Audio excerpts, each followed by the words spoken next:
Right, I was just going to show someone the LineLocs that are used on the Mountain Laurel designs. This is how I've threaded it. I think this is the correct way. The line that you pull from the top, and the line that gets attached to the ground is the line at the bottom. So I just take it apart. I'm not quite sure if you can see anything. Ron supplies the yellow guy line, which I hear is the absolute best out there, and I think lots of people actually switch it for lighter cord. I swapped it, don't ask me why, I don't know, but I swapped it for green paracord. So all you do to hook it up, and I use Ron's cord because my green paracord is very difficult to do, is you thread the cord up. I don't know how easy I'm going to do this one-handed, but it threads up the back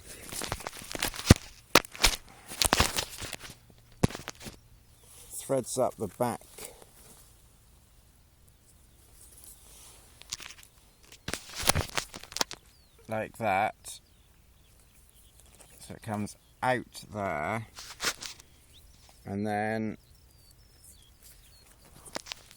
back down again. I suppose you could think of a dolphin coming out the back and then diving back the front. Maybe forget the dolphin analogy there, but anyway, then you just tie a little knot in the end there, and then the bottom part is the bit that goes to your peg, like that. I haven't tied anything around it, so I'll just do it like that.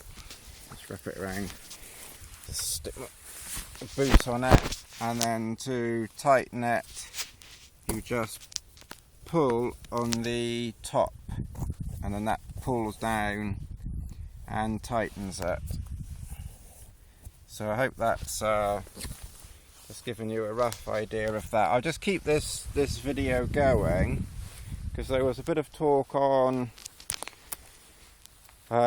Twitter the other day about doing an A frame inside the Duomid, which I've done. I've pitched the back of the Duomid very close to the ground in an A frame, and to me, obviously this is the first time I've done the Duomid before with one pole, but I've never done it with an A frame, and to me it's you're losing a little bit of space in that corner. Now whether that's anything, that line that runs down there I think is sloping in a little bit, and I'm sure when I use one pole and set it quite high, I can have the back low to the ground, which you've seen in my other videos, and you're not losing that space there. I think it just slopes in here. I just think you're losing a little bit of space.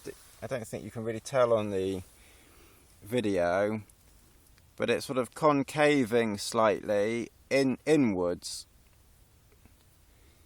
So whether that's anything to do with the A-frame that I've set up or something I've done, I don't know, but I've certainly not noticed that when I've used one pole. Another thing I've noticed, I've put that's about a 12-inch, although I've not measured it, but that's about a 12-inch pole at the bottom of a pacer pole, and then I've got the bottom part of the pacer pole set on, not on the maximum, but on mark set, and then I've got the top pole on maximum, and it's not particularly, you know, there's quite a bit of give in that, as you can see, so I think you'd be okay in reasonable weather, but I'm thinking, again, obviously I don't know, you know, let's get this straight, I don't know, but there is give in that, so, you know, how that would be out in the wilds, you know, I don't know, I'm just showing you, and I'll show you the top. I've got the poles crossing like that, and I did manage to keep the dangly thing showing, so you'd have no problem hanging anything in here, but probably a bit more practice if you were going to use an A-frame would be needed. And as I say, I'm not completely convinced by that seems quite wobbly for an A-frame, and I'm telling you, when I put one pole in here, that pole does not move. So that's that, and then this is obviously the other pole here.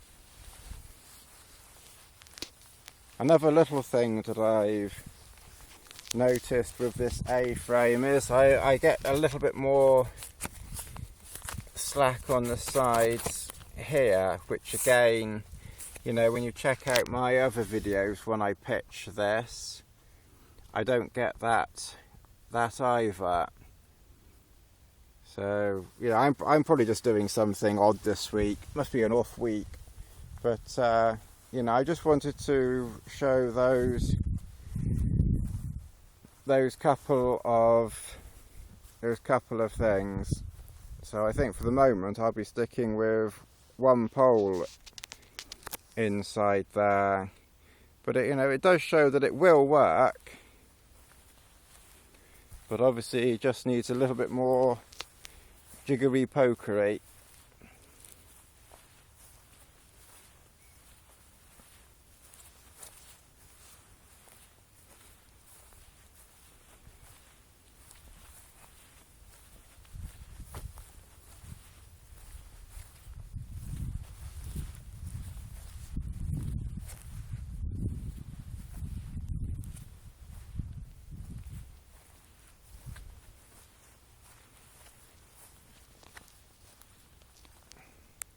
And you just see the top there as to how the two poles, they actually fit in the top very well.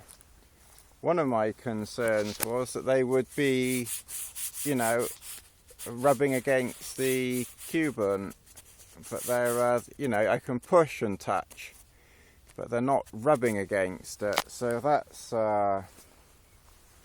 that's quite good. But whether, I thought the idea of an A-frame was to make it more stable. Well, I'm wobbling it a bit, I suppose it is. It is pretty stable. You know, I'm just a bit surprised that that wobbles as much as it does, but maybe that doesn't make any difference. I'm sure someone watching will say, as I say, I am losing, so I'd want to rejig it just to get more internal space, because I'm losing.